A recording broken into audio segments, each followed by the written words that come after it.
Ушул жерден пайгамбарыбыз саллаллаху алейхи вассаламды эстей турган болсок, пайгамбарыбыз өмүрдө бир жолу ажылык кылган, бир эле жолу ажылык кылган.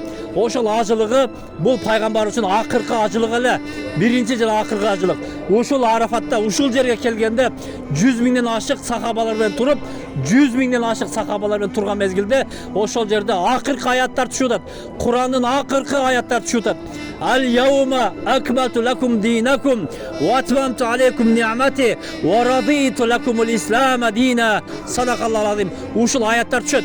Мына бүгүн бул аяттын мааниси, мына бүгүн силерге ни'матымды, ырайым белегимди толук кылып бердим. Силерге ислам динди туура көрдүм деген маанидеги аяттар түшөт. Ошо менен Куран бүттү дегендей.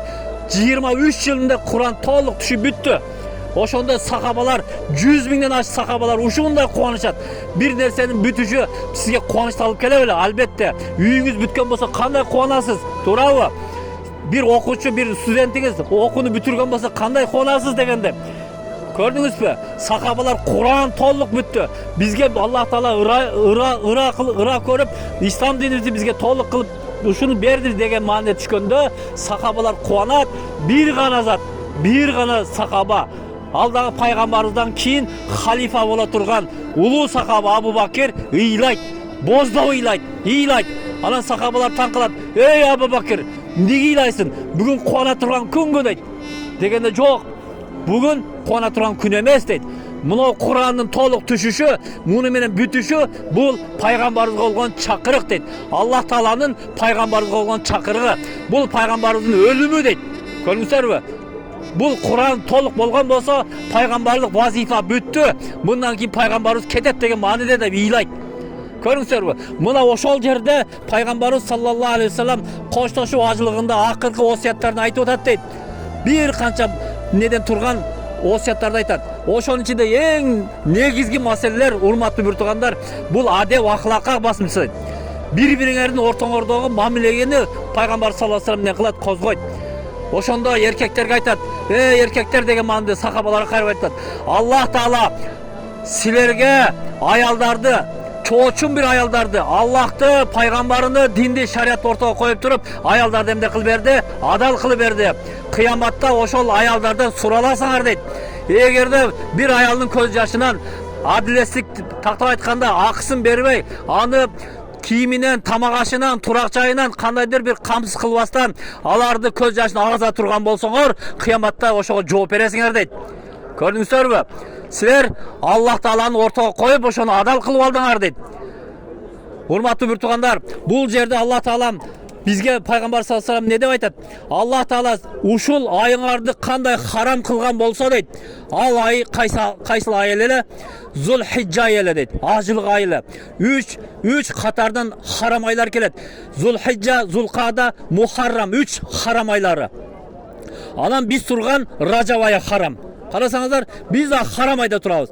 Ушул ай кандай харам болгон болсо дейт, ыйык болгон болсо дейт, күнүңөр кандай ыйык болгон болсо дейт, шаарыңар кандай ыйык шаар болгон болсо, Меккени айтат.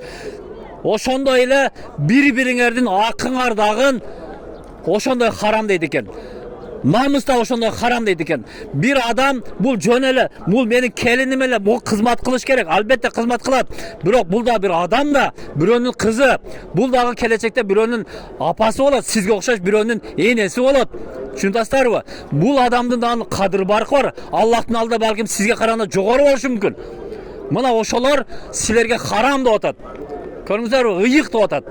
Алын бир чекесине чертип коюш, көңүлүн оорутуп коюш да харам дейт. Мына элестесиңиздер, Каабага барып туруп, бир кирпичин барып туруп буза турган болсоңуз, сизге Аллах Таала периштелери, жер жүзүндө бардык мусулмандар, жана калса макулукаттардын баары сизге эмне болот? Душман болот. Эгер Каабанын бир кирпичине кол сала турган болсоңуз, дүйнө жүзү баары сизге душман болот. Бул бир инсан курган бир Кааба. Ал эми Аллахтын курган бир Каабасы бар экен. Ал адамдын жүрөгүндөгү ыйман экен.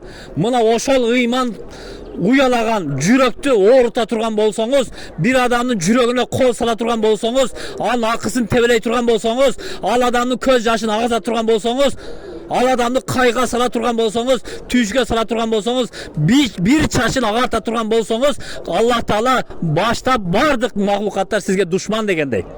Бул Аллахтын үйү дейт. Ыйман уялган жер дейт. Ошон үчүн урматтуу уртугандар, пайгамбарыбыз саллаллаху алейхи вассалам ушул жерде ошону айтып атат.